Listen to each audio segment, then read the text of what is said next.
Hello दोस्तों, welcome back to my channel. तो दोस्तों, अब की वीडियो में हम लोग करने वाले हैं MEG 10 block number 1 unit number 2 का क्वेश्चन नंबर 7। तो इससे पहले मैं क्वेश्चन नंबर 1 to 6 अपलोड कर चुकी हूँ यूनिट नंबर 2 के, और क्वेश्चन नंबर 1 to 4 में अपलोड कर चुकी हूँ यूनिट नंबर 1 के। आप लोग जा सकते हो मेरे चैनल पे और वहाँ पे इन वीडियोज़ को देख सकते हो। उसके बाद फिर इस वीडियो को भी आप लोग कंटिन्यू कर सकते हो। तो आज का क्वेश्चन देख लेते हैं फ्रेंड्स, क्या है। तो सबसे पहले इस क्वेश्चन को रीड कर लेते हैं। Macaulay's plea for cultural assimilation of the native is actually a new strategy of socio-political control examined the minute in the light of the statement। यहाँ पे जो हमें स्टेटमेंट दे रखी है, तो यहाँ पे उन्होंने बोला है कि जो मैकॉले का आग्रह था कल्चरल एजिमिलेशन के लिए, एक्चुअली में ये क्या था, ये एक स्ट्रैटेजी थी जिससे जो ब्रिटिश पीपल थे वो क्या करना चाहते थे, हमारा जो इंडिया है इसका जो मतलब इसकी जो सोसाइटी है उसके ऊपर भी कंट्रोल करना चाहते थे। मीन्स के पूरे जो जो भी हमारे लोग हैं उनके उनके ऊपर वो कंट्रोल करना चाहते थे कल्चरल एजिमिलेशन के ज़रिए, और पूरा पॉलिटिकल कंट्रोल वो है वो अपने हाथों में इस स्ट्रैटेजी के ज़रिए लेना चाहते थे। इस स्टेटमेंट को हमने डिस्कस करना है। तो सबसे पहले हम जान लेते हैं कि कल्चरल एजिमिलेशन क्या होता है फ्रेंड्स। तो कल्चरल एजिमिलेशन क्या होता है कि जब एक एक पर्सन या ग्रुप ऑफ पर्सन होते हैं, वो क्या करते हैं, किसी डोमिनेंट कल्चर की वैल्यूज़ बिहेवियर को वो अडॉप्ट कर लेते हैं।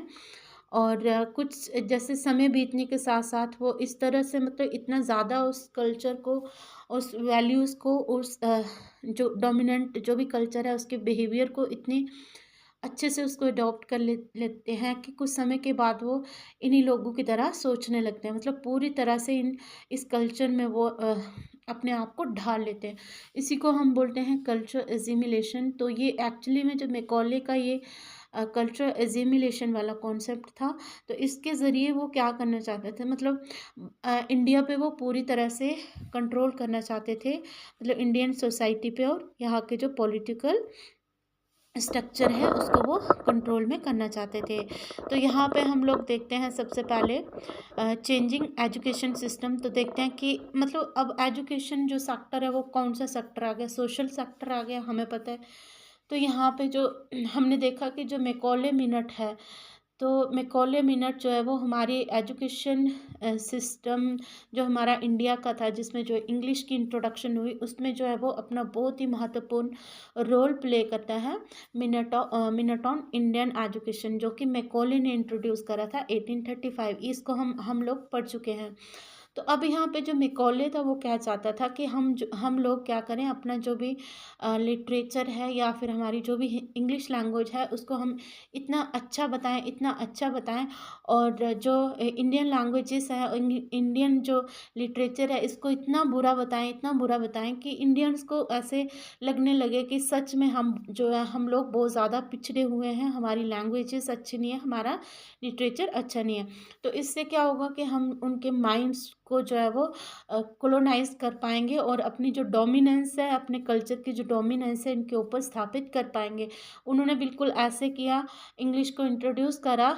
बहुत सारे उन्होंने जो इस मैकॉले ने बहुत सारे पॉइंट्स दिए इंग्लिश के फेवर में, जो हमने पहले क्वेश्चन में डिस्कस करे थे। उसने बताया कि जो मतलब इंग्लिश लैंग्वेज है वही सुपीरियर लैंग्वेज है, इसी में साइंस और टेक्नोलॉजी पढ़ी जा सकती है। और जितनी भी जो एंशंट लैंग्वेजेस हैं जिसमें जो इंडियन लोग एडुकेट करते हैं अपने पॉपुलेशन को, तो वो बिल्कुल ही आउटडेटेड हैं, बिल्कुल भी अगर इन लैंग्वेजेस को पढ़ा जाए, इन लैंग्वेजेस में जो भी पढ़ाई करी जाए, तो इससे कोई भी स्किल डेवलपमेंट नहीं होगी यहाँ की पॉपुलेशन में। तो उन्होंने इंग्लिश को इंट्रोड्यूस करा, और इंग्लिश को इंट्रोड्यूस करने का उनका यही मकसद था कि हम क्या करें, हम इंडिया में एक ऐसी क्लास को क्रिएट करें जो इंग्लिश स्पीकिंग हो।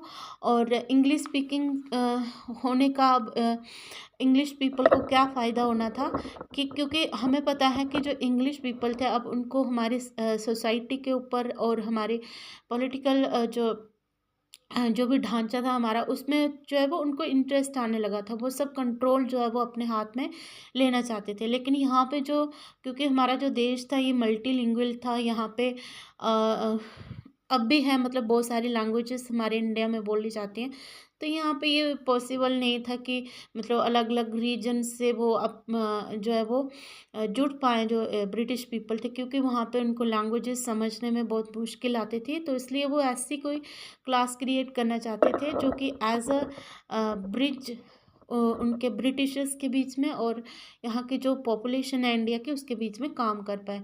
दूसरा वो काम क्या कर पाए कि वो उनको जो है वो वहाँ की जो रीजनल लैंग्वेजेस हैं उनको समझने में मदद कर पाए, ट्रांसलेट करके।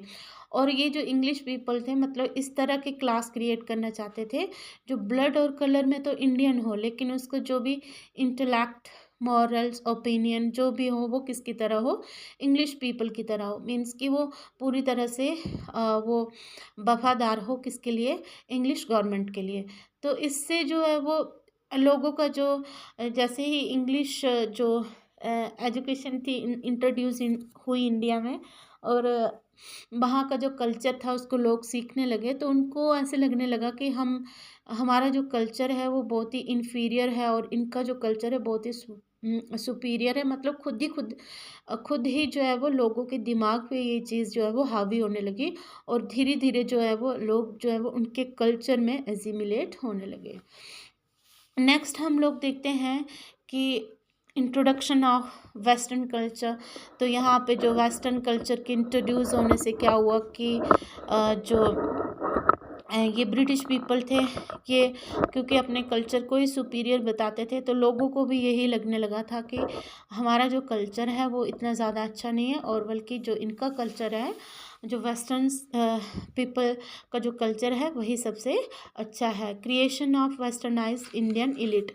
अब देखिए जो यहाँ पे इंडिया में ही उन्होंने इंडियन पीपल को ही वेस्टर्नाइज तरीके से इस तरह से ट्रेन कर दिया कि अब जो लोग थे वो इन ब्रिटिश पीपल की तरह सोचने लगे थे।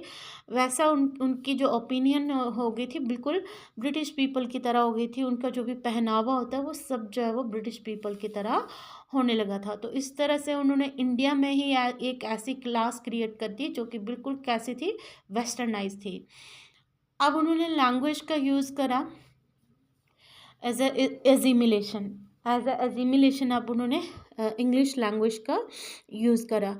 तो यहाँ पे उन्होंने मतलब इंग्लिश का इस तरह से एज अ टूल उन्होंने यूज़ करा कि लोग जो इंग्लिश जानते थे तो उनको जो है वो बहुत ही प्रेस्टिजियस क्लास माना जाने लगा, बहुत ही एलिट क्लास माना जाने लगा, और बहुत ज़्यादा मतलब जिसको बोलते हैं कल्चर्ड या बहुत ज़्यादा डिसिप्लिन या बहुत ज़्यादा एडुकेटेड क्लास जो है वो उन्हीं लोगों को मानना जाने लगा जो कि जिन लोगों को इंग्लिश बोलनी और पढ़नी आती थी। उसके बाद हम देखते हैं क्रिटिक ऑफ इंडियन ट्रेडिशन। तो यहाँ पे उन्होंने क्या किया कि जो भी हमारे भारत की जो संस्कृति थी, तो यहाँ पे उन्होंने क्या किया, हमारी संस्कृति को तो वैसे भी उन्होंने जो है वो ख़राब कहा था। तो लोगों को भी ऐसे लगने लगा था कि हमारी संस्कृति जो है वो इतनी अच्छी नहीं है, और जो भी है अगर हम इंग्लिश पीपल की तरह बिहेव करते हैं तो हमें कल्चर समझा जाएगा। Merging of culture. अब यहाँ पे क्या था, जो कल्चर था हमारी इंडियन जो कल्चर था वो धीरे धीरे किसके साथ मर्ज हो रहा था, वेस्टर्न कल्चर के साथ। Role of education in culture change. तो इसमें हम देखते हैं कि जो एजुकेशन का बहुत ज़्यादा रोल था यहाँ के जो कल्चर को चेंज करने में, क्योंकि इधर से ही जो लोगों के बीच में जो लोगों की सोच थी वो बदली थी। लोगों की जो सोच थी ज़्यादातर, ऐसे तो अच्छा फ़ायदा भी हुआ था उनके, मतलब साइंटिफिक जो है वो सोच बनी थी लोगों की। और क्योंकि हमें पता है कि हमारी सोसाइटी बेशक हमारी संस्कृति बहुत अच्छी थी, लेकिन हमारे समाज में बहुत सारी ऐसी बुराइयां थी जिनको अंग्रेज़ों ने दूर करने की भी कोशिश करी थी। लोगों की जो सोच थी वो साइंटिफिक रैशनल बनाई थी, मतलब।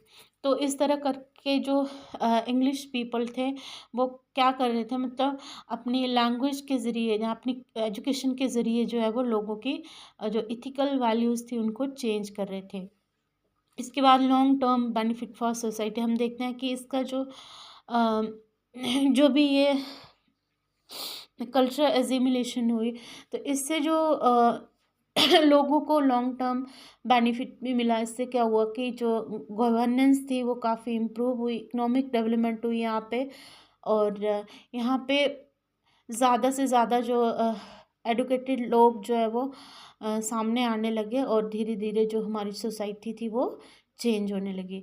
तो एक्चुअली में ये क्या था, बेशक हमारे समाज को इसका फ़ायदा भी हुआ था, बट जो ब्रिटिश पीपल थे तो वो कल्चरल एजिमिलेशन के ज़रिए क्या करना चाहते थे, पूरे भारत को पॉलिटिकली और सोशली कंट्रोल में लाना चाहते थे। तो आई होप आपके लिए ये वीडियो यूज़फुल रही होगी फ्रेंड्स। तो नेक्स्ट हम लोग क्वेश्चन नंबर 8 भी डिस्कस करेंगे, बहुत ही इम्पोर्टेंट है। तो आप लोग मैं कॉलेज से रिलेटेड तो सभी क्वेश्चन कर लीजिए, और जो भी पॉइंट्स आपको याद रहते हैं वो ज़रूर से लिखें, मिक्स कर दीजिए, कोई बात नहीं, मिलते जुलते ही पॉइंट्स हैं इनके। तो आप लोग ना मेरे चैनल को सब्सक्राइब कर दीजिए, वीडियोस को शेयर कर दीजिए, कमेंट कर दीजिए आपको वीडियोस कैसी लगती है। Bye bye, take care.